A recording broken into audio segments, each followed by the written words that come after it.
अजीब है ना, बचपन में हम भाई बहन एक ही थाली में खाते थे, आज एक ही घर में होते हुए भी अजनबी की तरह रहते हैं। पहले छोटी छोटी छूट पर रो पड़ते थे, आज बड़े बड़े जख्म में भी चुपचाप सह लेते हैं। बचपन में झगड़े होते थे पर रात को बिना बात किए नींद नहीं आती। आज ईगो इतना बड़ा हो गया है कि महीनों तक बात ना करो तो भी कोई फर्क नहीं पड़ता। पहले हम भाई एक दूसरे की ढाल थे, एक दूसरे की ताकत थे। आज जरूरत होते हुए भी अजनबी की तरह रहते हैं। अरे पैसे रिश्ते से बड़े हो गए हैं। रिश्ते जा रहे हैं तो जाने दो, बहन साथ छोड़ के तो छोड़ने दो, भाई जा रहे हैं तो जाने दो, लेकिन पैसे नहीं जाने चाहिए। यह कलयुग है जनाब। आज रिश्ते से ज्यादा पैसे की कदर होती है मेरे दोस्त, पैसे की कदर होती है। तेरे हराम की कमाई पर तेरे वारिस ऐश मनाएंगे और उन गुनाहों के हिसाब सिर्फ तेरे हिस्से में आएंगे। भाई भाई का दुश्मन बनेगा सिर्फ एक टुकड़ा जमीन के लिए, और तू तड़पेगा वहाँ एक नेक अमल और यकीन के लिए। अलमारी से तेरा सामान किसी कूड़े की तरह निकाला जाएगा और घर के हर कोने से तेरी खुशबू को मिटाया जाएगा। तेरी जायदाद के झगड़े कचहरियों तक पहुँच जाएंगे, पर तेरी रूह के सुकून के लिए कोई मस्जिद तक न जाएगा। बंदगी कर ले उस रब की जो 70 माओं से ज्यादा प्यार करता है, जो आज भी तेरी तौबा की बड़ी बेसब्री से इंतजार करता है। ये दुनिया तुझे रुलाएगी, ये रिश्ते तुझे तड़पाएंगे, बस रसूलुल्लाह सल्लल्लाहु अलैहि वसल्लम ही आखिरत में तुझे बचाएंगे। ये जिंदगी जब थप्पड़ मारती है ना तो पैसा काम आता है, ना दौलत, ना शोहरत, ना भाई, ना बहन, ना प्यार, ना पत्नी, ना माँ, ना बाप, कोई अपना नहीं होता। ये बात निकली है एक रोते हुए शख्स के दिल से, जिसको आप लोग UK07 अनुराग ढोभाल के नाम से जानते होंगे।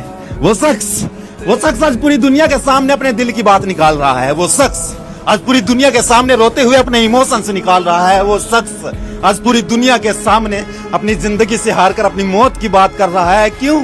आज कोई उसका अपना नहीं है। वो शख्स एक बंद कमरे में बैठकर, एक कोने में बैठकर रो रहा है। वो शख्स एक कोने में बैठकर गिड़गिड़ा रहा है। वो शख्स रो रो कर खुद को पागल कर रहा है। क्यों यह समाज जीने नहीं देता? क्यों ये परिवार जीने नहीं देता? अगर एक बंदा अपने परिवार को संभालता है, अपने परिवार के लिए पैसे कमाता है, कुछ भी करता है, तो वो परिवार उसको क्यों नहीं समझता? क्यों एक लड़के की खुशियां छीनी जाती है? क्यों? कुछ अल्फाज है भाई, जरा गौर से सुनना और शेयर कर देना। शेयर होने चाहिए उस बंदे तक, उस UK07 भाई तक जो अपनी जिंदगी से हारकर मौत की तरफ चल दिया। क्यों भाई?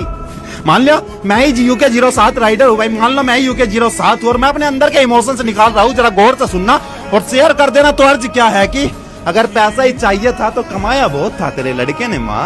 हाय हाय, अगर पैसा ही चाहिए था तो कमाया बहुत था तेरे लड़के ने माँ, फिर उसका पराया महसूस कराया क्यों है? और सुना है एक माँ तो अपने बेटे को रोने तक में नहीं देती, फिर वो आज तेरा नाम लेकर इतना रोया क्यों है? सुना है एक बाप की बराबर में अगर बेटा कमाने लग जाए तो उससे बड़ी खुशी एक बाप को और कुछ नहीं चाहिए। अरे तेरे बेटे ने तो करोड़ों में रुपये कमाए थे अंकल, तो खोल जुबान, उस बेटे से और तुझको क्या चाहिए? सुना है एक तरफ पूरी दुनिया खिलाफत में खड़ी हो और दूसरी तरफ सगे भाई का साथ हो तो किसी तीसरे की जरूरत नहीं पड़ती, और अगर वही सगा भाई धोखेबाज निकल जाए तो इस जिंदगी को जिंदा लाश बनने में देर नहीं लगती। अगर पैसों का मोह था, प्रॉपर्टी का लालच था, तो अपने भाई को बता देता ये मोह, ये पैसा इतना कमाया था उस बंदे ने भाई कि तेरी 7 पीढ़ियों को जिंदगी भर बिस्तर पर बैठा कर खिला देता। सुना है टाइम कैसा भी हो, एक पत्नी को हमेशा अपने पति के साथ रहना चाहिए। अगर वो पति अच्छे टाइम में अपनी पत्नी की सारी ख्वाहिशें पूरी कर रहा है तो उस पत्नी को भी बुरे टाइम में अपने पति का साथ देना चाहिए। अगर वो पत्नी उसका बुरे टाइम में उसका साथ नहीं देगी तो उसका साथ देगा कौन? जहां वो अकेला, बिल्कुल अकेला पड़ गया हो, भाई से लेकर बहन तक, माँ से लेकर बाप तक, पत्नी से लेकर प्यार तक, सबने उसका साथ छोड़ दिया हो, तो बताओ उसकी मौत की जिम्मेदारी लेगा कौन? बात कड़वी है मगर सच है कि बेटा भगा कर लाए तो बहू आई है, बेटी कर ले मर्जी से शादी तो नाक कटाई है। ये इस दोगले समाज की सच्चाई है। बेटे की चाहत इज्जत कहलाती है और बेटी की पसंद गुनाह बताई जाती है। तराजू एक ही है पर माप तोल अलग अलग लगाया जाता है। कैसा लगा आपको? कमेंट करके जरूर बताना। ये ऐसा है वो वैसा है, ना जाने कौन कैसा है।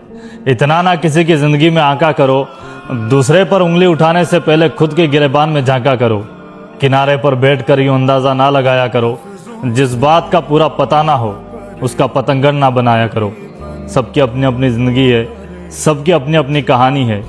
किसी के होठों पे है मुस्कान तो किसी की आंख में पानी है।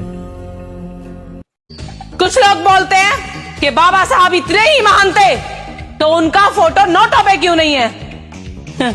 मैं उनको बता देना चाहती हूँ कि बाबा साहब को दिलों में रहना पसंद था, किसी की जेब में नहीं।